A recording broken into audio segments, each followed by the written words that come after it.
আসসালামু আলাইকুম গাইস, আমরা এখন রয়েছি কার্ডিং মেশিনের সামনে। আমাদের গ্লো রুম শেষ হয়ে যাওয়ার পর ফার্স্ট যে মেশিনটা দিয়ে শুরু হয় সেটা হলো আমাদের কার্ডিং মেশিন। এবং এই কার্ডিং মেশিনে আমাদের যে ব্রোমে টাফের মধ্যে বিভিন্ন রকম ক্লিনলিনেস ভরে থাকতে থাকতো এবং ইম্পুরিটিস রিমুভ হতো। বাকি যে ইম্পুরিটিস গুলো রয়েছে সেটা যদি হালকাও বেঁচে থাকে তাহলে সেটা এখানে আমাদের কার্ডিং মেশিনে রিমুভ হবে। এবং এই কার্ডিং মেশিনে আপনাদেরকে একটু জানিয়ে রাখতে চাচ্ছি, একে বলা হয় হার্ট অফ স্পিনিং। এখন কার্ডিং মেশিনকে কেন হার্ট অফ স্পিনিং বলা হয়? কার্ডিং মেশিনকে হার্ট অফ স্পিনিং বলার রিজন হলো এখানে ফাইবার টু ফাইবার ইন্ডিভিজুয়ালাইজেশন হয়ে থাকে এবং সেই সাথে ক্লিননেস হয়ে থাকে। আমরা ব্লোরিং সেকশনে যেমন দেখেছিলাম যে সেখানে টাপ টু টাপ ইন্ডিভিজুয়ালাইজেশন হয়েছে, ক্লিনিং হয়েছে, মিক্সিং হয়েছে, কিন্তু এখানে ফাইবার টু ফাইবার ইন্ডিভিজুয়ালাইজেশন হয়ে থাকে এবং ক্লিনিং হয়ে থাকে এবং মিক্সিং হয়ে থাকে। এর জন্য আমাদের কার্ডিং কে বলা হয় হার্ট অফ স্পিনিং। আজকের এই ভিডিওতে আমরা দেখবো কিভাবে কার্ডিং মেশিন তার কাজ করে থাকে। চলুন আমার সাথে।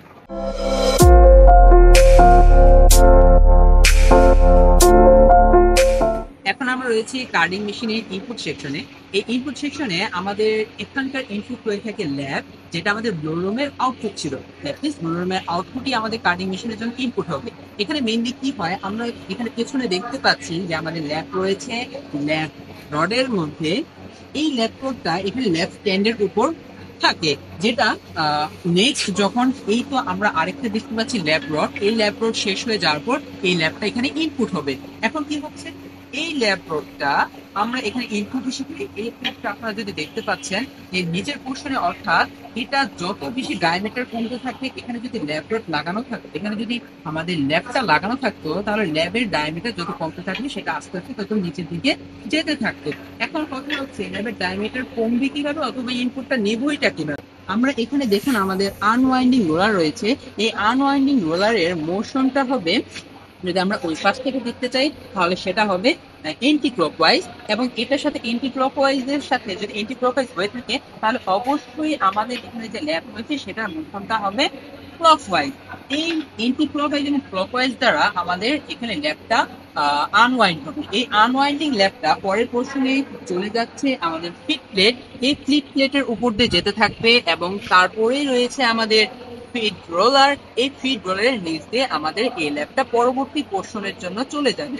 এভাবেই আমাদের ল্যাবটা কার্ডিং মেশিনে ইনপুট হয়ে থাকে।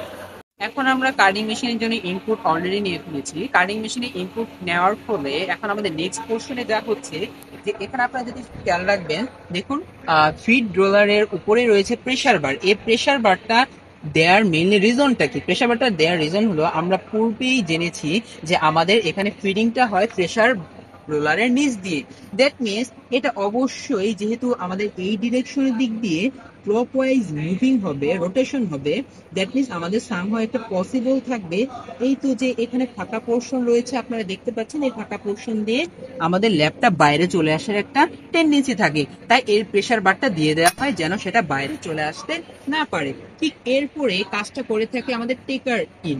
এই টেকার ইনটা মেইনলি কেন রাখা হয়েছে, এই পোর্শনের টেকার ইনটা কেন রাখা হয়েছে? রাখার রিজন হলো আমাদের এই তো ল্যাবটা যে ল্যাব ফর্মে আছে একে অবশ্যই গ্রিপিং এর প্রয়োজন রয়েছে। এই গ্রিপিং এর জন্য আমাদের টেকারিন রোলারের সারফেসে রয়েছে মেটালিক ওয়্যার। এই মেটালিক ওয়্যারটা এমন ভাবে রয়েছে যে এটা আমাদের এই ল্যাবকে গ্রিপ করে থাকে এবং নেক্সট পোর্শন অথবা দ্যাট মিনস আমাদের এখানে সিলিন্ডারে পাস করে থাকে এই ল্যাবটা। এখানে টিকার ইনের নিচে রয়েছে আমাদের গ্রিড বার। এই গ্রিড বার কি করে থাকে আমরা যেহেতু জেনেছি, ব্রোমেও ডিফারেন্ট টাইপের গ্রিড বার ইউজ হয়েছে এবং এই গ্রিড বার দ্বারা আমাদের ইম্পুরিটিস গুলো রিমুভ হয়েছে। এখানেও টেকার ইনের যে ইম্পুরিটিস, মানে টেকার ইনের যে ল্যাব গুলো ইনপুট হলো সেটা ইম্পুরিটিস এই গ্রিড বার দিয়ে রিমুভ হবে এবং এটার ঠিক নিচে রয়েছে আমাদের ওয়েস্ট বক্স। এই ওয়েস্ট বক্সে সেই ইম্পুরিটিস গুলা জমা হবে। এখন নেক্সট পরবর্তী পোর্শনে আমাদের এখানে যে ল্যাবটা টেকার ইন দ্বারা আমাদের এই সিলিন্ডারে ইনপুট নেওয়া হয়েছে।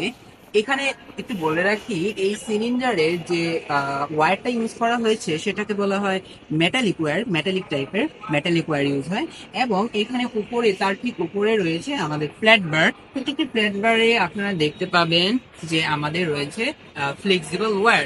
এখানে মেইনলি আমাদের যে কার্ডিং মেশিনের মেইন অপারেশন সেটা হয়েই থাকে আমাদের এই পোর্শন।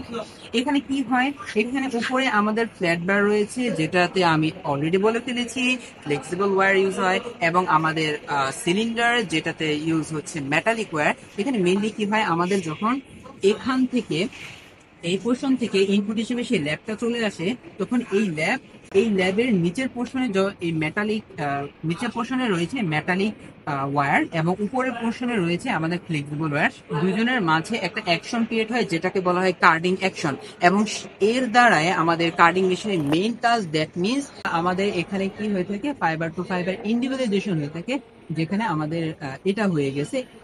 এখন আমার হাতে রয়েছে ল্যাপের একটা পোর্শন। এই ল্যাপের এই পোর্শনটা মেইনলি কিভাবে হয়ে থাকে আপনাদের একটু দেখানোর চেষ্টা করছি।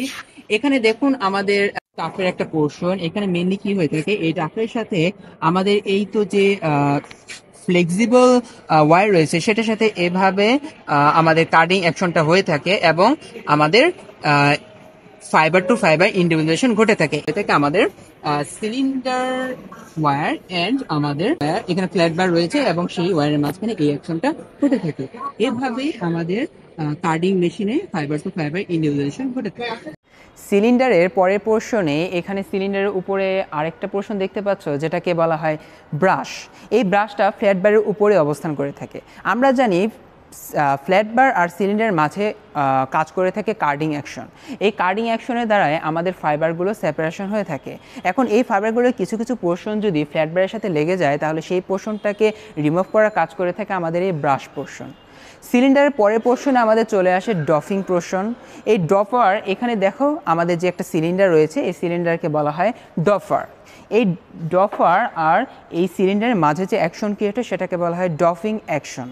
এখন এই ডফিং অ্যাকশনটা কি? ডফিং অ্যাকশনের মাধ্যমে আমাদের এই তো যে সিলিন্ডারে যে ল্যাব ফর্মগুলো ছিল, অর্থাৎ যে ফাইবারের পোর্শন ছিল, সেটাকে সেপারেশন করা হলো আমাদের ডফারের কাজ। এখন আরেকটা কথা জানিয়ে রাখতে চাচ্ছি, আমাদের সিলিন্ডারের স্পিড এই ডফার স্পিডের চেয়ে বেশি। এখন কথা হচ্ছে কেন কম রাখা হয়েছে? কম রাখার রিজন হলো আমাদের এখানে খুব দ্রুত সিলিন্ডার এবং ফ্ল্যাট বারের মাঝে খুব দ্রুত কাটিং অ্যাকশন হচ্ছে। কাটিং অ্যাকশন দ্বারা আমাদের ফাইবার টু ফাইবার সেপারেশন ঘটতেছে, এবং সেটা ঘটার পরে যখন এই পোর্শনে চলে আসে, তখন আমাদের ডফারের কাছাকাছি যখন কন্ট্যাক্টে চলে আসে, তখন দেখা যায় আমাদের ফাইবার মানে ইউনিফর্মিটি থাকে না। তাই এখানে স্পিডটা ডফারে কমিয়ে রাখা হয়েছে, যেন এই ফাইবারগুলো একসাথে জমে থাকতে পারে এবং ইউনিফর্মলি ল্যাপ আকারে আবার সে সামনে চলে যেতে পারে। এখন এখানে আরেকটা কথা জানিয়ে রাখতে চাচ্ছি, এই অংশে একটা ড্রব্যাক্স রয়েছে। সেই ড্রব্যাক্সটা হলো এখানে ফাইবার টু ফাইবার প্যারালাইজেশন হয় না, যেটা হয় ব্রেকার ড্রফর্মে। আমরা নেক্সট ভিডিওতে ব্রেকার ড্রফর্মে কীভাবে ফাইবার টু ফাইবার প্যারালাইজেশন হয় সেটা জানবো। আমরা পরের প্রশ্নে চলে যাচ্ছি। ডফারের পরে রয়েছে আমাদের স্ট্রিপিং রোলার। আমাদের এইটাকে বলা হয় ফার্স্ট স্ট্রিপিং রোলার। এই ফার্স্ট স্ট্রিপিং রোলারের উপরেই দেখতে পাচ্ছ আরেকটা ব্রাশ রয়েছে। এই স্ট্রিপিং রোলার এবং আমাদের এই ডফার দুটোর মাঝেও অ্যাকশন হয়ে থাকে স্ট্রিপিং অ্যাকশন। এখন কথা হচ্ছে স্ট্রিপিং অ্যাকশনটা কি? স্ট্রিপিং অ্যাকশনটাই কথা হচ্ছে যে স্ট্রিপারটা আমাদের এই যে ডফার রয়েছে সেটা থেকে এই তো ল্যাব ফর্মে, অর্থাৎ যেটা ফাইবার টু ফাইবার সেপারেশন হয়েছে, যে ল্যাব ফর্মটা চলে আসতেছে, সেই ল্যাবকে পরবর্তী পোর্শনে পাস করা, অর্থাৎ ডফার থেকে সেপারেশন করা। এবং আরেকটা কথা, এখানে যদি একটু দেখতে চাও, দেখো এখানে যে ওয়্যারগুলো রয়েছে, আমাদের এখানে ডফারের ওয়্যার রয়েছে, স্ট্রিপিংয়ের ওয়্যার রয়েছে। এখানে ডফারে যে ওয়্যার রয়েছে সেটাকে বলা হয় মেটালিক ওয়্যার, এবং স্ট্রিপিং রোলারে যে ওয়্যার রয়েছে সেটাও আরেকটা ধরনের মেটালিক ওয়্যার। আমরা কাটিং মেশিনে তার পরের সেকশনে, এখানে পরের সেকশনে আমরা ফার্স্ট স্ট্রিপিং রোলার নিয়ে কথা বলে ফেলেছি। ফার্স্ট স্ট্রিপিং রোলার পরে আমাদের চলে আসে এক জোড়া, অর্থাৎ ওয়ান পেয়ার ক্রাশিং রোলার। এই ক্রাশিং রোলারটা কী করে থাকে? মেনলি আমাদের এই তো যে ফাইবারগুলা ইনপুট হচ্ছে এই ক্রাশিং রোলার, অর্থাৎ দুটো ক্রাশিং রোলার থেকে এভাবে এর মাঝে দিয়ে তোমার এই ফাইবারগুলা পাস হতে থাকে। এখন কথা হচ্ছে ক্রাশিং রোলারটা কী কাজ করে? এই ক্রাশিং রোলারটা মেনলি কাজ করে আমাদের ফাইবারের মাঝে যদি কোনো সলিড টাইপের যদি ইম্পিউরিটিসগুলো থেকে থাকে, সেই ইম্পিউরিটিসগুলোকে ক্রাশ করে রিমুভ করার একটা প্রসিডিওর এটা করে থাকে। এখন কথা হচ্ছে তোমাদের একটু দেখাতে চাচ্ছি, এখানে দেখো ক্রাশিং রোলারের মাঝে একটু খাঁচকাটা দাগ রয়েছে, এক্সিয়াল টাইপের দাগ রয়েছে। এখন কথা হচ্ছে এই স্পাইরাল টাইপের দাগগুলো কেন রয়েছে? এই দাগগুলোর রিজন থাকা হলো আমাদের এই তো যেহেতু এটা ক্রাশিং রোলার, অবশ্যই এখানে হিট ক্রিয়েট হওয়ার একটা পসিবিলিটি রয়েছে। এই হিটটা যেন পাস হয়ে যেতে পারে, এনভায়রনমেন্টে ছড়িয়ে যেতে পারে, তাই আমাদের এই খাঁচকাটাগুলো দেওয়া হয়েছে যেন এটা স্ট্যাটিক ইলেকট্রিসিটি ক্রিয়েট না করে। আর আমরা জানি স্ট্যাটিক ইলেকট্রিসিটি আমাদের প্রোডাকশন রেটকে কমিয়ে দেয়, সো এর জন্য আমাদের এখানে খাঁচকাটা রাখা হয়েছে। ঠিক এরপরে ক্রাশিং রোলারের পরেই চলে আসে আমাদের সেকেন্ড স্ট্রিপিং রোলার। এই সেকেন্ড স্ট্রিপিং রোলারও আমাদের সারফেসে যদি দেখো, সারফেসেও রয়েছে আমাদের মেটালিক টাইপের ওয়্যার। ফার্স্ট স্ট্রিপিং রোলার এবং সেকেন্ড স্ট্রিপিং রোলারের মধ্যে জাস্ট শুধু ডিফারেন্সটা হলো আমাদের ডায়ামিটারের। ফার্স্ট স্ট্রিপিং রোলারটা যেটা ছিল সেটা ডায়ামিটার বেশি ছিল এবং সেকেন্ড স্ট্রিপিং রোলারে আমাদের ডায়ামিটারটা কম রয়েছে। অ্যান্ড এখানেও আমাদের স্ট্রিপিং অ্যাকশন হয়ে থাকে, মানে স্ট্রিপিং রোলার থাকা মানে স্ট্রিপিং অ্যাকশন হবেই। এখন স্ট্রিপিং অ্যাকশনটা অলরেডি আমি বলে ফেলেছি, তবে এখানে আরেকটু জানিয়ে রাখতে চাচ্ছি, এই তো আমাদের যে তোমার ক্যালেন্ডারিং রোলারের মধ্যে যে ফাইবারগুলো ছিল সেটাকে পরে পোর্শনে স্ট্রিপ করে ধরে পরে পোর্শনে পাস করে দেওয়াই কাজ হলো আমাদের সেকেন্ড স্ট্রিপিং রোলার। এবং ফার্স্ট স্ট্রিপিং রোলারের উপরে যেমন একটা ব্রাশ রয়েছিল সেটাকে ক্লিনের করার জন্য, এখানেও ঠিক সেকেন্ড স্ট্রিপিং রোলারেও উপরে রয়েছে আরেকটি ব্রাশ যেটা আমাদের সেকেন্ড স্ট্রিপিং রোলারকে ক্লিন করে থাকে। সেকেন্ড স্ট্রিপিং রোলার শেষ হওয়ার পরবর্তী পোর্শনে আমাদের চলে আসে ওয়েভ কন্ট্রোল রোলার। এখন কথা হচ্ছে, এর নাম দিয়ে তোমরা বুঝতে পারছো একে বলা হচ্ছে ওয়েভ কন্ট্রোল রোলার। কেন ওয়েভ কন্ট্রোল? এই তো আমাদের যে শিট আকারে অর্থাৎ ফাইবারগুলো যে শিট আকারে চলে আসতেছে, এটাকে ওয়েভ মানে এর ওয়েটকে কন্ট্রোল করার কাজই করে থাকে আমাদের ওয়েভ কন্ট্রোল রোলার। এটা শিট আকারে পুরো ফুললি শিট আকারে চলে আসে ফাইবারগুলো, পরবর্তীতে এগুলোকে একসাথে ধরে এই তো আমাদের যে এখানে একটা পোর্শন দেখতে পাচ্ছ, এটাকে বলা হয় ট্রাম্পেট। এই ট্রাম্পেটের মধ্য দিয়ে এই শিট এই ওয়েভকে একসাথে ধরে ট্রাম্পেটের মধ্যে দিয়ে পাস করে দেওয়া হয় এবং এটা ম্যানুয়ালি করা হয়। এটা করার পরে আমাদের ঠিক সেই ট্রাম্পেট যে ছিল, ট্রাম্পেটের পরেই রয়েছে আমাদের একটা ক্যালেন্ডারিং রোলার। দ্যাট মিনস আমাদের এই তো শিটটা ভিতরে ঢুকিয়ে দেওয়া হয়েছে, ট্রাম্পেটের পেছনের সাইডে রয়েছে। ট্রাম্পেটে দেওয়ার পরে আমাদের এখানে ক্যালেন্ডারিং রোলার রয়েছে এবং ক্যালেন্ডারিং রোলার মাঝে দিয়েই আমাদের চলে আসে এই ওয়েভটা, এবং যেটা চলে আসে স্লাইভার হিসেবে চলে আসে। এই স্লাইভারটা তারপরে আমাদের পরবর্তী পোর্শনের জন্য চলে যাবে। এই তো আমরা যে স্লাইভারগুলো পেয়েছি এখানে আমাদের ক্যালেন্ডারিং রোলারের পরে এই পোর্শনে, এখানেও ম্যানুয়ালি আমাদের এই স্লাইভারটা হাত দিয়ে ধরে আমাদের এখানে আরেকটা পোর্শন রয়েছে, একটু দেখতে পারবে। এখানে দেখো আমাদের একটা ট্রাম্পেট রয়েছে, এই ট্রাম্পেটের মধ্য দিয়ে সেই স্লাইভারটা প্রবেশ করিয়ে দেওয়া হয়। এবং ঠিক তারপরেও আরেকটা রয়েছে কয়লার ক্যালেন্ডার রোলার। এই কয়লার ক্যালেন্ডার রোলার এই স্লাইভারের ইউনিফর্মিটিকে বাড়িয়ে দেয় আরও ভালো করে। এবং ঠিক তারপরে পোর্শনে রয়েছে আমাদের রোটেবল কয়েলিং প্লেট, এবং রোটেবল কয়েলিং প্লেটের পরে রয়েছে আমাদের দেখতে পাচ্ছি এত বড় পোর্শন, এটাই হলো আমাদের সেটা ক্যান।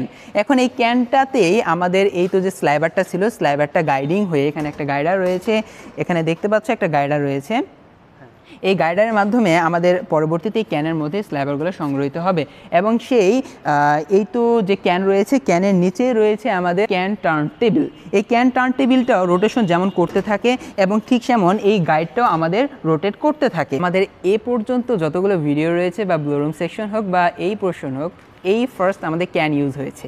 ক্যানটা কখন থেকে ইউজ হয়েছে? আমাদের এই তো আমার হাতে দেখতে পাচ্ছ স্লাইভার। আমাদের কার্ডিং মেশিনের এটাকে বলা হয় স্লাইভার। এখানে যদি একটু জুম করে তোমরা দেখতে পারো, দেখো এখানে ফাইবার টু ফাইবার সেপারেশন হয়েছে, দেখো খুব ইজিলি সরে যাচ্ছে, ফাইবার টু ফাইবার সেপারেশন খুব ইজিলি হয়েছে। এবং এই পোর্শনটাই এটা আমাদের পরবর্তী মেশিন, আমাদের ব্রেকার ড্র ফ্রেম রয়েছে সেখানে এটা ইনপুট হিসেবে চলে যাবে। এটাই ছিল আমাদের কার্ডিং মেশিনের কার্ডের স্লাইভার। এখানকার ইনপুট ছিল আমাদের ল্যাব এবং আউটপুট ছিল কার্ডের স্লাইভার।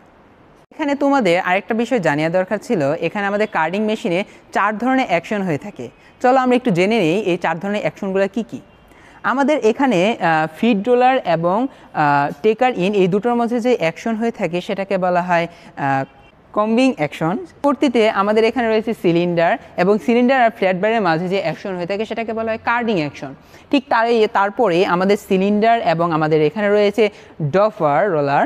এই ডফার এই দুটোর মাঝে যে অ্যাকশন হয়ে থাকে সেটাকে বলা হয় ডফিং অ্যাকশন। এবং তারপরে আমাদের এখানে যে ছিল পরবর্তী পোর্শন ডফার এবং স্ট্রিপিং রোলার, এই দুটোর মাঝে অ্যাকশন হয় স্ট্রিপিং অ্যাকশন। হ্যাঁ, এখানে আমাদের এভাবে কার্ডিং মেশিনে 4টি অ্যাকশন ক্রিয়েট হয়ে থাকে এবং আমরা অলরেডি জেনে ফেলেছি আমাদের এখানে আউটপুটটা হয়ে থাকে স্লাইভার, যেটা নেক্সট মেশিনের জন্য ইনপুট হিসেবে চলে যাবে। এটাই ছিল আমাদের আজকের carding machine, the heart off spin. এরপরে আমরা ইনশাল্লাহ নেক্সট ভিডিওতে ব্রেকার ড্র ফ্রেম নিয়ে কথা বলবো। আসসালামু আলাইকুম।